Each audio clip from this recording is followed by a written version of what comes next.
पहला तो मेरा डिमांड है कि नीट्स को जो प्राइवेट एजेंसी के द्वारा जो करवाया जाता है और प्राइवेट एजेंसी जो इसमें इन्वॉल्व है, हर कीमत पर किसी भी परिस्थिति में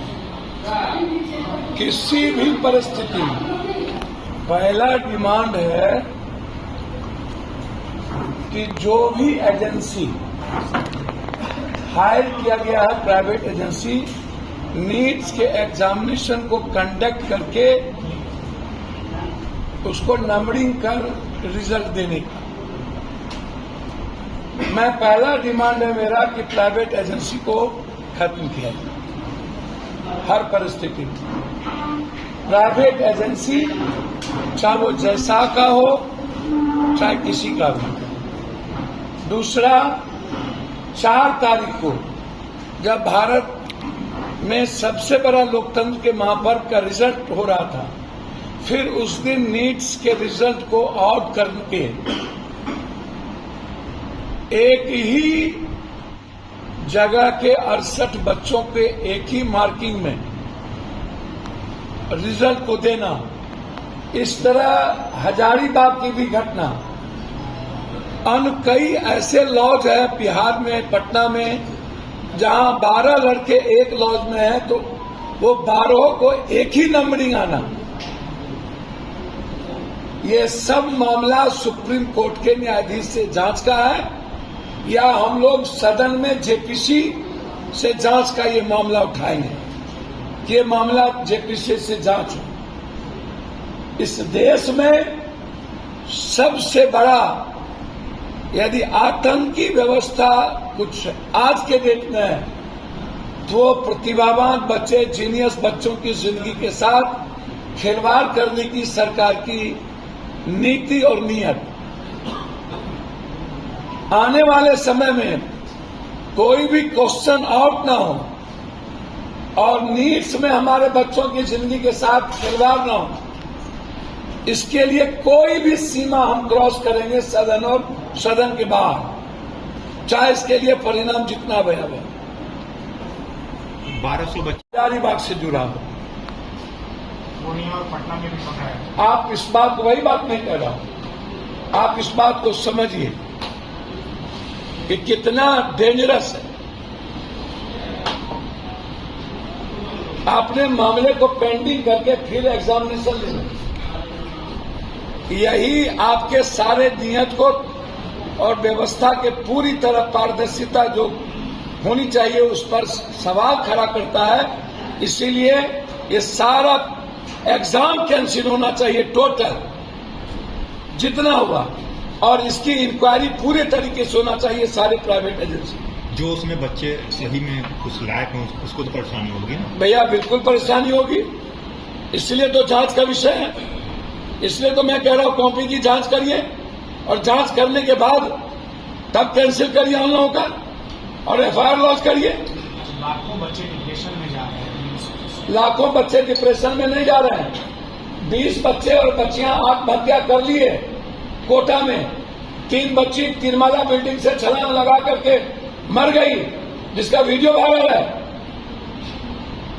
लाखों बच्चे नहीं, डिप्रेशन में नहीं गए, आत्महत्या कर चुके हैं 20 बच्चे अभी तक में, सिर्फ कोटा में। नीति बनाई जा रही है। अरे भैया, रुपौली में नहीं हो रहा है, तरारी में हो रहा है, एक सुरेंद्र यादव के सीट पर हो रहा है, एक रामगढ़ में हो रहा है, समझ रहे हैं ना। 5 विधायक एमपी के, एक विधायक की सदस्यता गई और 4 महीने के बाद फिर चुनाव होगा। नीतीश बाबू चाहेंगे इनके साथ लंबा चलना। महाराष्ट्र और हरियाणा में कांग्रेस की जीत फाइनल है, उसके बाद सरकार संकट में। नीतीश, नरेंद्र मोदी जी और अमित शाह में इंटरनल कंफ्लिक्ट हो चुका है। ये अमित शाह का कहना है कि हमको पीएम घोषित करो, और आरएसएस को 10 साल से ये तवज्जो नहीं दिया, तो आरएसएस का कैंडिडेट अलग हो गए, और 2 चुनाव सामने में है, तीसरा चुनाव दिसंबर में झारखंड है, तो हमें लगता है कि झारखंड के साथ ही चुनाव बिहार में न कराया जाए। और नीतीश कुमार जी का तो अपमान हो गया और पूरा बिहार का अपमान हो गया, चाहे बीजेपी के मंत्रियों को ही हो। आपने मंत्रिमंडल में लिया है कि मजाक किया है? तो हम तो नीतीश जी से कहे थे कि जनता के साथ न आप हैं तो आप पहले विशेष राज्य का दर्जा मांग लीजिए, विशेष पैकेज मांग लीजिए, हाई डैम मांग लीजिए, और जो कांग्रेस के साथ जो 3 वादे हुए थे, अग्निवीर पर पुनर्विचार,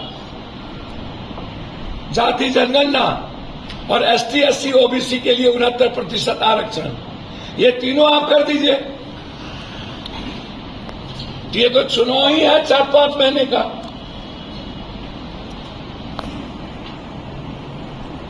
ये तो बाय इलेक्शन जो है वो बाय पोल होता है, बाय गवर्नमेंट, और एक जगह होता है। जनता भी बहुत इसमें इंटरेस्ट नहीं लेती है। भाई इसमें क्या होना है? कोई कहता है सरकार को न जाना है आना है, चलो इसी को दे देते हैं। कोई इंटरेस्ट नहीं होता है इस सब चीजों से। या जो लोग जीत के जाता है वो फिर सरकारें का हो जाता है। आपका रहेगा, आप अकेले जिता के भेज दीजिएगा, कल के दिन वो अपने मन मियां मिट्टू हो जाएगा। आजकल किस पर भरोसे कीजिएगा? तो ये सबसे बड़ा सवाल है, ये आप समझिए।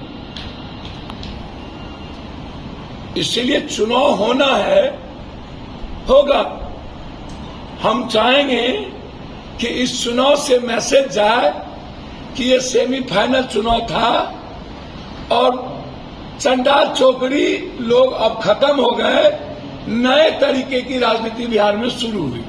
तो हम चाहेंगे कि पुरानी घिसी पीटी राजनीति खत्म हो और एक नई लाइफलाइन जनता और बिहार की शुरुआत हो। उसमें मेरा प्रयास होगा इन चंडाल चौकड़ी से अलग कोई एक रास्ता तय।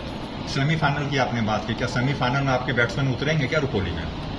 भैया हम एक अच्छे लोगों की बात करेंगे ना जी, और भले लोगों की। अच्छे लोग होंगे तो पप्पू यादव अच्छे लोगों के साथ तो खड़ा रहता ही है। एनडी गठबंधन भी तो अपने उम्मीदवार को उतारेंगे, क्या आपका समर्थन? अब हम उसके प्रवक्ता है। नहीं, उसके समर्थक में आप रहेंगे? हम चाहेंगे कि आप अपना उम्मीदवार हुआ, हम चाहेंगे कि यहाँ यदि गठबंधन उतारे तो कांग्रेस को। जी।